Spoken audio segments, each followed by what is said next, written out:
Hey, hey, hey, you know it's going to be a great Saturday because we're talking about the Septuagint, right? And this is not an expertise of mine.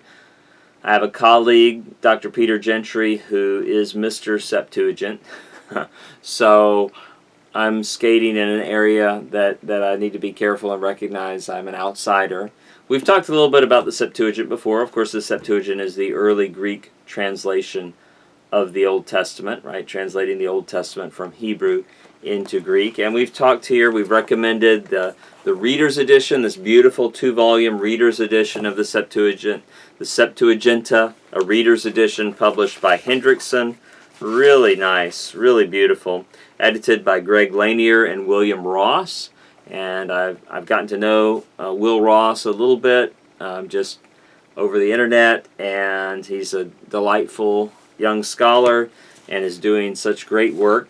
But sometimes, I mean, look, sometimes this is a little bit of a difficult place to start, you know. Yeah, it's great to have a Reader's Edition with rare vocabulary, but people want to ease into the Septuagint. They're like, can you give me a wading pool? Is there a kiddie pool for the Septuagint? There is a kiddie pool for the Septuagint. It's published by Kriegel, and the senior editor of this work is Karen Jobes. And it's called Discovering the Septuagint, a guided reader. Look at this, a guided reader. So what we have here is different selections from the Septuagint with extensive reading and parsing notes to help you with them, right? So this is the kiddie pool where you wade into different texts and get some help with tricky syntax or vocabulary.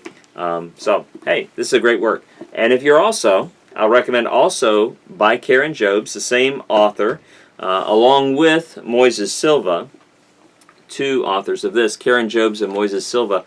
I also will recommend to you this book, Invitation to the Septuagint. So if you're like, well, I know what the Septuagint is, but I really don't know all the issues, and I'd like to just kind of know a little bit more about the lay of the land, scholarship-wise, and even the questions that I don't know to ask about the Septuagint. This is a great, we might say, master's level, like for a master's level class, introduction to the Septuagint. And I recommend this as well.